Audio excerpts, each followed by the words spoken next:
Rubber Ducky here. Welcome to episode 7 of the Russian campaign in Close Combat 3. The offensive has been delayed. Now's a great time to take a moment and click the subscribe button, like the video, and turn on notifications. Our comrades are still counting on us in Kharkov. Can we defeat the German counterattack in time to help? May 15th, 1942. The advance on Kharkov is stalled. Your new command is attached to the 6th Army, and your objective is to hold the ground gained while reserves can be brought forward to renew the offensive. Intelligence reports that the German 6th Army is bringing up reserves for a counterattack. You must stop the fascist attack. Use the hills and valleys as cover to infiltrate the German positions. Use them as positions to ambush the enemy when they attack. You must hold your ground so that Kharkov can be liberated. The fascists have stopped our drive on Kharkov. Intelligence indicates they plan to counterattack. Your objective, stop the enemy from breaking through and breaking out. Your command is attached to the 6th Army. Consider adding AT firepower, then either support or infantry. Try drawing the enemy's armor forward. Destroy as much as you can and then withdraw before you lose more than one tank. Hills and ravines dominate the sector, and many of the ravines offer protective approaches for your positions. The tracts of forests offer you plenty of opportunities to hide your tanks to ambush Germans' armor. Your forces may be outmanned and outgunned, so hit and then run. You don't need to hold this sector to win the operation. So it looks like we're beginning with only 50 points. And Viktor Vodkin and Hugh Jorgen are both struggling here. So it's 72 to replace Viktor Vodkin, so he's going to rest. Hugh Jorgen's only 26, and also the guards is 26. So I made that mistake before. We're going to take the guards tank now. But since Hugh Jorgen was destroyed, we're going to be bringing back Rick Tor. He hasn't been here for a good minute. So welcome back, Rick, and welcome to your guards T-34. So we do have 24 points left, and we do have a slot. But we need to save up a little bit of points to get Viktor Vodkin back in line. And like the infantry can't be upgraded. We already have heavy machine guns. They can't be upgraded. So I think we hold the 24 points until the next one. It looks like they've got all of our units up here at the farm and on that one hill. I don't really mind holding the farm, but I do want to position them a little bit differently. So let's get Bennett out of the way, Quellis out of the way. Let's get Pamphilov in here. Oh, can't see out of the corner of the barn. What about the door? All right. That's probably a decent spot. I would guess that they're going to have armor close. They might even be in that building. But this gets us an AT gun that's kind of concealed and has good line of sight straight down that road. We can even see all the way to the south flag, and we can actually see a ton of this over here. All right. And then let's get like, I don't know, Quellis right here on the hill. He can be on defend. Yeah, that looks pretty good. He can cover the west. Doc Glue, I'm going to put... Oh, maybe not. I'm going to put Doc Glue back in this barn all the way back here. He's got decent line of sight out there. But he did do well there, or whichever one we had in this building. They did do well here the last time we fought. So I kind of like that idea. They're a little bit further back in case they come around the south or we need a second line of defense.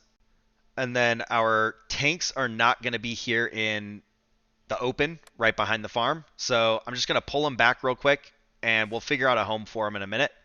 But I think we're going to wait and see where they deploy and then we'll adjust our tanks based on that. So I'm not sure what that's going to look like. Zaradinu is going to help cover, but I don't know if he can do a lot from here. What about like in the corner of the building? There's no actual cover from the building. It's just concealment. But they can shoot out of that side. So might leave them there. And then Mulliganov, like, I don't know. Maybe back here behind this hill. So he's still kind of close. Munat. No. All right, he can be spotted there. I wanna have Munat available to help, but not be immediately shot at. But they might not be able to hide back there. They could go in this little house, I guess, and cover like the west and north approach. And then Andy's fodder, maybe not in that open horse stall. Like, what about this hilltop? cover. Bring him down just a little bit. He's green. 2 of them are yellow, but they can see that ravine approach. So if they can shoot into that gully, that'll kind of help prevent anybody from sneaking up on us. All right. I don't know. Do we leave Bennett there? We don't have a home for him, I'm thinking, but if we can get him like green like that, maybe that's not a bad spot. All right, tanks. So I want to keep them 2 by 2, I think. So if we keep like Pavlichenko and Rick Tor together, maybe move them up to the north, they can hide behind this hill, but support the infantry in the farm, and they will probably be able to see decent spots to the southwest. So let's get you set. That does cover them. And yes, they can see down in there. That looks pretty solid too. They can actually shoot pretty far back. That one little field kind of blocks it, but the hedgerow is the only thing obscuring. When we do like Navalny and Alcoholov, we'll put them down behind this other hill. I am pre-smoking with Mulligan right there, just in case, for whatever reason, there is somebody in that little hut. Buy the tanks a split second to react, or me to react. So Navalny here, face southwest. Alcoholov, same kind of deal. I think, yep, they've got cover from the hill. And the units have to be actually decently south before we have to worry about them. So if they are on top of that hill, they have to be all the way at the north end of it, like right up at the tip. So hopefully our tanks pick that guy off, and then anybody due west of us, we have a chance to maneuver either Riktor and Pavlichenko or Navalny and Alcoholov. And Pamphilov is set. Doc Glue is set. I think everybody has their state preset. We're looking pretty solid. Mulliganov is going to smoke, so let's do it. Oh, 3 tanks right now. Can't see it. Pamphilov hit it. Zoom in. AT carriers down. Navalny. Mulliganov is out of smoke. Apparently they only had 1 smoke shell. All right, captured T-34. Oh, man, the T-34 actually got Pamphilov, so that's going to be a problem. Doc Glue doesn't have line of sight. That little hill right there is kind of blocking their view. I've got the gun crew hiding. We're going to move these tanks down just a smidge. Actually, maybe not. Hang on. That light tank is moving. Oh, there we go. Doc Glue got the light tank. All right, let's wait for their tanks. They also have a Stug now, so they have an additional tank. Let's try and get behind the Stug. We can't shoot it, so these guys might have to wait for a minute. Doc Glue's taking shots. Oh, Doc Glue is down to 1 man. 3 of the men are dead. All right, just sit tight. Doc Glue was annihilated. Doc, man, that's my bad. I brought you back and you did not survive. All right, mortars are falling on Quellis. These guys got to be ready. There we go. They hit the Stug. We just need them to be ready to actually engage. Oop, Bennett, get out of there maybe. Hang on. T-34. Back shot, back shot. All right, these guys are rolling around. They're ready to get in the back. Oh, man, that captured T-34 hit Navalny. Pavlichenko and Riktor are almost in position. Let's move them up just a smidge. See if we can get them to shoot down into the side armor. Alcoholov needs to get down because he's directly behind Navalny. Let's move the gun crew, or the tank crew out of there. All right, we got a hit, I think. Rear shots, guys, rear shots. Hit the Mark IV. Mark IV is down. I think we got another hit on the captured T-34. T-34 is now destroyed. Okay, it's getting back under control, but we've taken some major casualties. We lost both of our AT guns and a T-34 here. Try and kill these crews before they get out of there. I'm moving Quellis back because they're just in the mortar fire and there's no infantry for them to engage. This guy is just totally dead. And the gun crew, I don't know, we might not be able to move them out right now without them getting shot. Oh, as soon as I move Quellis, now there's infantry crawling out of that building. Mortars, tank, that's more than enough to deal with it. We're going to move Zaradinu up there. They can take that flag, take that building. We got infantry advancing to the north on the west bank of the river. If we can pick off a few of these stragglers, we can start sweeping up. I have been playing a little bit more defensively in the back when I'm not going on the offensive, and so I'm kind of wondering if maybe I was overly ambitious with my AT gun placement. Do you think that I should have kept my stuff further towards the east side of the map and then allowed them to kind of come up and then spring the trap, or did you like this idea and it just didn't work out? Leave a comment down below and let me know. Alright, Zaradinu's got another contact just south of him. We're going to drop some mortars on it. Tanks are rolling up. Riktor and Pavlichenko engaging. We got another team advancing from the west. See, I moved Quellis, and now we need Quellis. I don't know if we try to get him back up there or not. The tanks are mopping up pretty good. Okay, there's the end of it. So we did get a major victory, and we gained control of the area. The operation is over. And we only got 2 campaign points because it was a major victory. Maybe I should have taken a ceasefire. I didn't like where they were positioned, so I didn't. But we probably should have stretched that out. We did destroy 4 tanks and 1 vehicle. There's also a gun in there.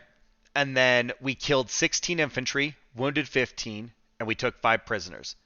They killed 4 of ours and wounded 2 more. We lost a tank completely, and we lost 2 guns. So we did do a lot of damage, but we took high casualties relative to what I would have liked to take. I think I could have done better, and I kind of just keyed in on the fact that we started at the farm, and I stayed there. So let me know if you like the idea that I used, and maybe I could have executed better, or it was bad luck, or if I should have just played it super safe, stayed way east, and allowed them to take some of the map, or even a lot of the map, before actually engaging. And let's look over our roster. So Alcoholov getting some leadership through the gunner. Morale's going up with the driver. Pavlichenko, experience is going up. Zaradinu, morale's going up. They were on the offensive. Munat, not a lot changed, but they're actually pretty stout. Bennett didn't do anything. Riktor, morale and experience going up. Unfortunately for Navalny, we lost half the crew, but the assistant leader and the driver did survive. Viktor Vodkin, they were idle. Doc Glue was full KIA, not even incapacitated. Pamphilov is doing all right. Mologanov, no change. Andy's fodder and Quellis, minor morale increases. Alcoholov has a tank and 4 soldier kills. Pavlichenko, 4 soldier kills. Zaradinu, 4 soldier kills and 9 braveries. So that's pretty nice. Nothing happened with Munat.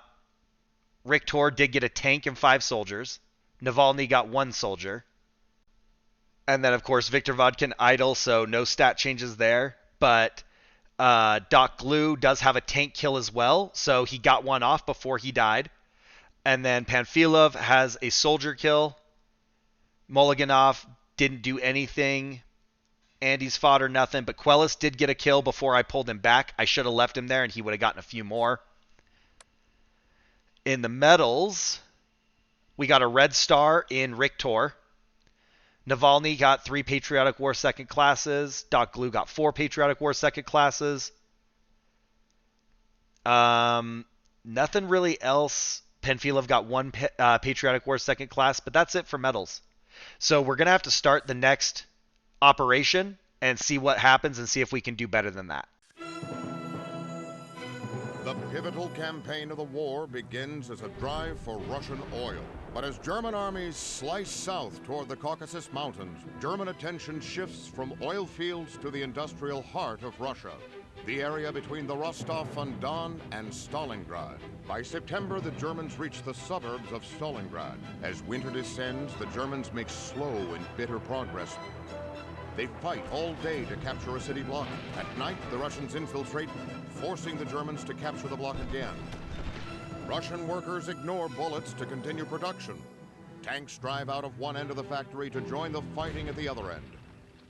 The Russians are driven into a narrow perimeter along the Volga River. In late November, the Russians launch a counteroffensive and encircle nearly 300,000 enemy soldiers in Stalingrad, crushing German hopes for victory.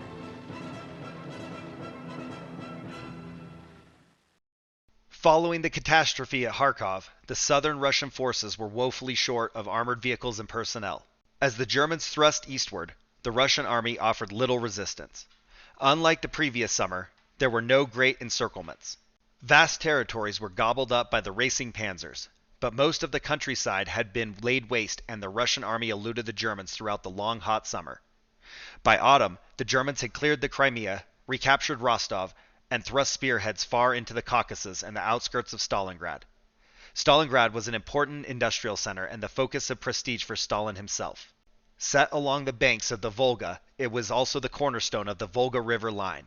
Held, it would ensure the Germans went no further. In the streets of Stalingrad, both sides focused their energies and resources in a brutal house-to-house, building-to-building struggle. The German advantages in mobility and armored doctrine were of little use here. Instead, it was a clash of wills and resources.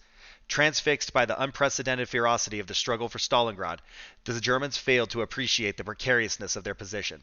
The thrust towards Stalingrad had stretched the German flanks beyond safety, and Romanian, Italian, and Hungarian troops were used to plug the holes, backed up by a small number of German armored forces. As Stalingrad absorbed more and more German frontline troops, the Russians secretly amassed enormous forces on the exposed Axis flanks. In November, as the city fighting reached a fevered pitch, these forces were unleashed. Within days, the Axis troops were annihilated and the Russian pincers met and isolated the German Sixth Army. The Germans immediately began planning a counteroffensive, but with their troops stretched across most of the southern Soviet Union, it was difficult to concentrate sufficient forces. By the time the relief attempt was made, it was too little, too late. The German Sixth Army was obliterated in the ruins of Stalingrad. October 30th, 1942. The fascist invaders have battled toward the city center since September. Intelligence reports indicate elements of the German 389th Division are now nearing the Red Barricades gun factory. Your new command is the 308th Infantry Division, or what's left of it. Your objective is to defend the factory and defend it to the last man if necessary. Use the factory itself as the center of your defense. The machinery-filled room offers plenty of ambush opportunities. The hated invaders are ready to attack Stalingrad itself. Your objective is to do what you can to stop them. Your command is attached to the 308th Division. You can assemble a strong infantry-based force, but you'll need some AT firepower in case the enemy uses armor to support his attacks. AT infantry is good only at close range, but your sector offers plenty of close-range opportunities. However, a tank or armored vehicle will greatly improve your mobility. If you decide on an armor-based force, draw the enemy forward and then counterattack. Expect a barrage to precede the enemy attack. The sector you're defending is dominated by the 4-story apartment complex. From these buildings and the nearby Orlovka, you can hit targets almost anywhere in the sector. Do not forsake your south flank or you might find yourself cut off and surrounded. Your leader wants his namesake city defended, and defend well, comrade. Alright, with only 50 points, we're probably going to have to rest Navalny, but let's do a quick look and just see what it would cost. Yeah, it's 75, so we're not going to get that. We're going to rest him. We're now down to 3 tanks, and then we still have our 50 points to spend. We do need to refit this gun, so I'm kind of tempted to spend 21 on that just because we need something for AT, but let's see what else is out there. There's only mortars, and anti-tank infantry is the AT rifle, so not a lot of help. Their tanks are probably going to disregard that. So I think the AT gun and 3 tanks is more along the lines of what we need. We can't afford a tank. We could take the armored car and not use it in an AT role, really. I mean, it's an AT scout car, it says, but I don't believe it. So we would use that more to scout around and hit enemy infantry positions. But I don't know if we need that. I think it does say it's a 45 millimeter, and then it's got a single coax and a second machine gun as well, like a bow machine gun. If we take it, actually, hang on. Okay, I was thinking because of the description, for the mission, I was thinking we were in the factory and we were going to drive it around inside, but I forgot we have the apartment buildings. So we're out in the open. So I don't want the armor car. That might actually come up if we get pushed off this map. Instead, let's maybe go with more infantry, and we could take like a medium guards infantry, LMG infantry. That's 27. And I think the AT gun was 20, 21, something like that. But it wasn't more than 23, I don't think. So I think we should be able to take the MG infantry, take the gun and refit it, and then we'll be looking at a pretty solid force to fight with. Marigotis, you just made a return. So you are now the medium infantry. And then the gun crew, we need to refit them with a AT gun. And that will help hopefully support the infantry from the apartment buildings. And then when we rename this, I'm going to go with Costa. I did lose track of which order the units have died in. So we're going to start with Costa, and I'm going to keep a different tab on who needs to come up next. But we'll go with Costa for this one. And then we'll start it up. Okay, so I kind of like the idea of pulling the tanks back, keeping the infantry in the 4 stories at the front, and then we will support them with Costa and the AT gun in case they do have a tank right up front. So now it's just a matter of figuring out where that is. I think that's a decent shot straight forward. This one, everything to the south kind of blocks his view. That house blocks his view to the north. What about like up here, kind of split the difference? So he can see straight across, not up there until they advance.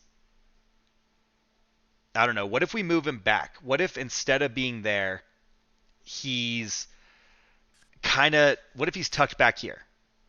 And then that covers that section pretty decent. I feel like maybe that's a decent open wedge for him to shoot through and not be right at the front. So when we put these machine guns up here, we're going to prioritize just kill infantry and then retreat. And so if they do for some reason have armor, unless like Zaradinu has decent anti-tank ability or Munat or something, we'll just plan on pulling everybody back, and then Costa can get them when they come up. We got Marigotis right here. He can actually cover a good section of that, and he can support Costa in the infantry realm. And then Mulliganov, maybe right here behind this building, he can get some decent cover. Pavlichenko. I would like the commander kind of near Mulliganov just to help his mortar, but we can roll them out when we need to, and if they leave, they leave. But then they at least have some support. Now, Alcoholov and Riktor, I think, hide behind these buildings down here, and then we got this huge open field in front of us to cover as tanks or infantry come steaming across. So I kind of like that. I wonder if maybe, like, what if we actually brought Alcoholov up a little bit so he could be more directly involved? Riktor can't really, but if we put Alcoholov like here, he's still got a little bit of cover from the buildings, but he can actually see out without having to drive up. So that might not be a bad start like that. And, you know, the more I think about it, the more I kind of want to move Pavlichenko up to support the infantry. I wasn't going to care, but if they really do spawn 2 or 3 tanks up there, they're just going to roll right through us, and I'll have to reposition all of the tanks in order to get in the fight. So what if Pavlichenko doesn't support Mulliganov? And that's fine. Mulliganov will just have to deal with it. But what if we put him between these 2 4 stories, and then he can either roll out and point south, or he can like get up in between the 2 4 stories, or if a tank drives between the 2, we can wait and ambush. But that way we've at least got something here to buy some time against vehicles or armor, whatever comes up. And then let's try and get these guys hotkeyed and made sure they're on defend. I think it's pretty promising. I don't know if I missed anybody I want. All right. We're off. All right, we got 3 tanks already and infantry right here. Oh, We're already taking hits. Gun crew. What happened? The gun's destroyed. Okay. Coast is just... Is this where the barrage is? I didn't really remember where the barrage took place, but I kind of set them up for failure with that. I didn't realize that's where they were going to get hit. I thought it was like more like right along the perimeter of the enemy and friendly territory. All right, everybody get under control. And we got to pivot to dealing with this infantry up here. We already took that casualty. It is what it is. Pavlichenko, we're going to move him up. They have all their tanks in the south, so we need to get somewhere that we can support that. All right, we got one tank killed. It was a Panzer 38. And looks like Alcoholov got that, so can we get the crew as well? Nope. All right, they have a Tiger up there. All right. As Pavlichenko moves around, they'll be able to work on the infantry, and then hopefully we can have them in a position to support our tanks in the south as they engage any tanks that are in that like southwest corner. Ooh, the Tiger and the Stugger moving up. Bennett was hit. He got a direct hit. So we're going to have to figure out how to get the Tiger. I don't like our odds with T-34s against that, but I'm going to get ready to move the two tanks in the south up to engage them in the rear. But let's try and get rid of our Mulliganov crew, who apparently took a hit to the mortar. Keep going, guys. Both teams get off the map. Oh, this is a bloodbath. This sucks.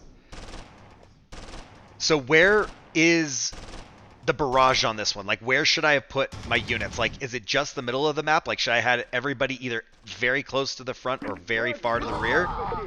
I was not clear on where that was going to happen, and I did not see any indicators that would indicate, like, this is a bad spot to be. So that was kind of a trial by fire moment, since I have no idea where that was going to happen. All right, they got infantry advancing. I'm going to get Alcohol... Oh, nope. We're not going to get Alcoholov to kill them. Let's get Alcoholov and Riktor moving up while their tanks are behind the buildings.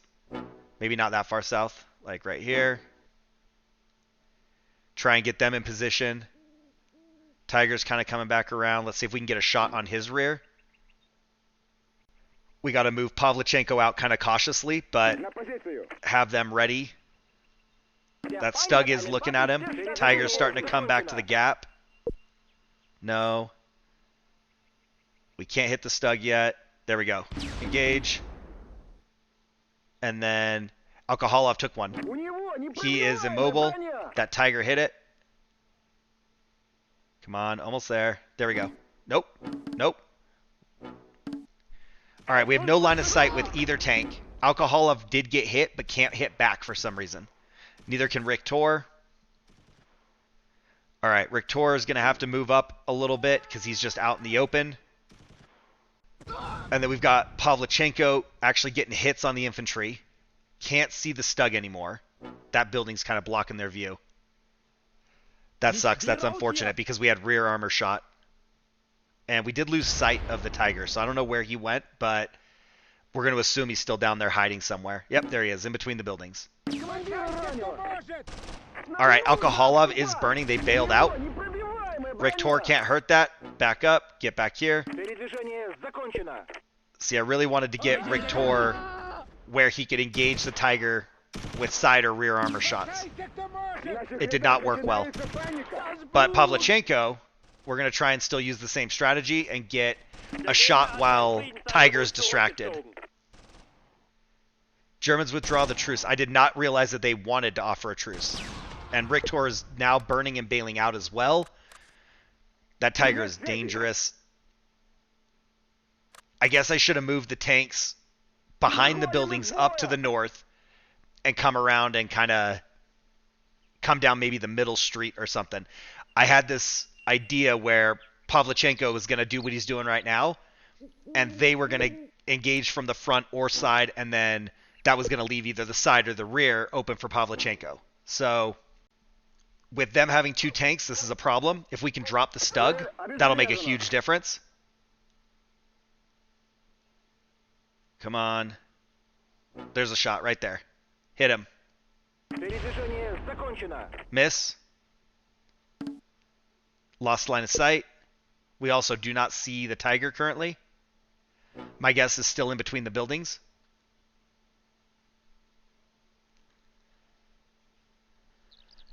Oh, man.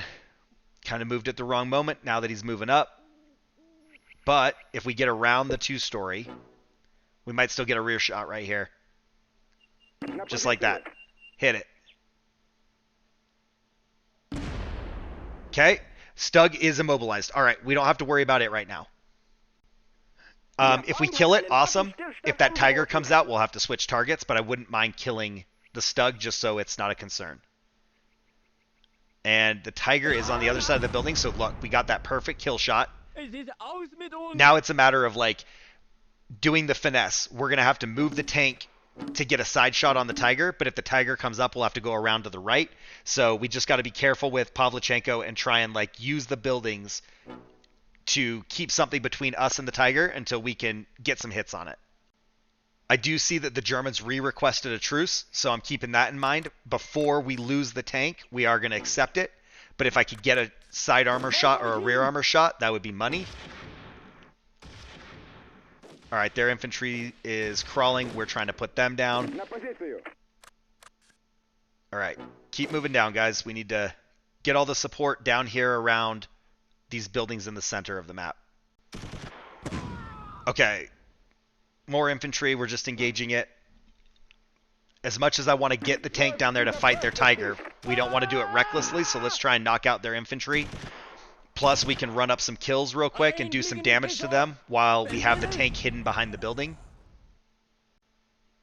A major concern is losing sight of that Tiger and it rolling up on us. So as long as he stays kind of trapped right there or committed to that spot, that'll buy us some time. He's engaging our infantry. He sees them pretty clearly, so let's get them, like, in a building or behind a building. This might be a fair opportunity to move Pavlichenko, try and get him down here to this crossroad, because this is where we can kind of commit. Like, right now we're going to go west, but if the tank heads back to the west when we get to the crossroad, we'll just go south. Alright, infantry keep moving. Saradinu, get in here.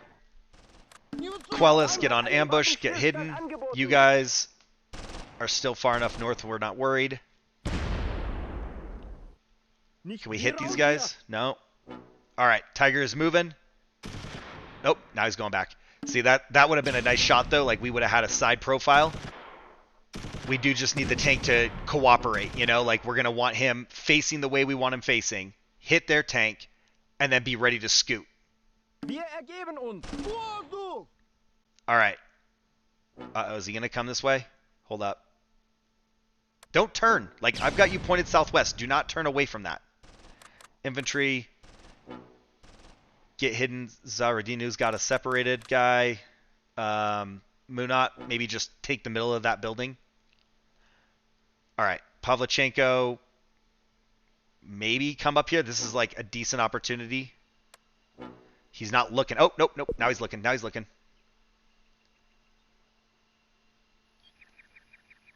He stopped. Uh-oh. He's pointing his front towards us now. Let's... Nope, nope. Go this way. Go this way. Sooner than later. See, and Pavlichenko pivoted there, and now we've got our side armor pointing towards them. And this is not shaping up to be a super great situation. We might have to take the ceasefire here and then hope that we can come back with enough points to get, like, a second AT system. It's definitely not worth the risk to lose our last tank. We've already taken a beating this battle, and I know you guys are going to hate it. So I don't know if we're going to be able to pull this off. If he'll keep pointing that way and I can get behind him, I'm 100% comfortable shooting at him. See, now he's turning again. They do have sight on me, I'm guessing, because his barrel follows me pretty good. So they must have infantry still somewhere that can spot me pretty clearly. All right, truce. Since we lost sight, we don't want to risk that. This counts as a minor defeat. Apparently, we should have done better than that. They lost 13 infantry, 14 wounded, 1 prisoner, but we destroyed 2 tanks and a gun. They killed 8 infantry, 9 wounded, and destroyed 2 of our tanks and 2 guns. Alcoholov, oh man, it was also Commander Rubber Duck, who has been a stud. Pavlichenko actually did very well because we used him pretty good through the middle to the end. Zarodinu has a few KIAs. Munat, actually everything's good. Margotis, everything's good. Experience is going up too. We lost Bennett. We appreciate your sacrifice. Rictor has 1 incapacitation, 1 injury. So hopefully with a decent crew, we can refit that. As you can see, like everybody just kind of has a KIA or a couple and some incapacitations. Nobody really gained anything there except for our units that didn't get killed. Alcoholov did kill a tank and 2 soldiers. Pavlichenko, 8 soldiers, 1 bravery. Zarodinu did get a soldier. Munat, nothing. Margotis, nothing. Bennett got 3 kills before being wiped. Rictor, nothing. Victor Vodkin, you were idle. No, so nothing. Navalny, nothing. Costa just got popped instantly, so nothing happened there. Mulliganov, kind of the same deal. Andy's fodder, though, did get 4 kills. Quellis got a kill. So the machine guns did help there. It was just not a good start. It was a little bit chaotic. And then medals. All right, Alcoholov got the Kutuzov and a red banner. And then 2 Patriotic War second classes. Zarodinu, 5 Patriotic War second classes. A red star for Bennett. Nothing for Rictor. I mean, they got the Patriotic War second class, but nothing fancy. Nothing. More Patriotic War second classes in Costa and Mulliganov and Andy's fodder and Quellis. So everybody got shot. So my feelings are that this was a slugfest, and it went bad. I need a different plan there because I wasted all of my good units. So I'm thinking in the next one, we're going to see some kind of refits. We'll hopefully get something that we can use, but I'm not going to hold my breath for like a miracle and getting all our tanks back up and running. For you guys, something to keep in mind, as you guys give me tips, I totally want to implement them. I find them very helpful, so keep them coming. But there are times that when I see them, it's already after I've played the battle for the following day. So it may appear to take 2 days before I change a name or use a tactic or, something like that. So just remember, I'm always listening and I'm trying to improve. The struggle is real over here, so bear with it. But if you haven't entered the giveaway yet, take a moment, head over to the community page on my main channel, find the post, and go ahead and get entered. The directions are all there. There's a few more days while it's open. But for right now, that's all I've got. Thanks for watching, and I'll see you soon.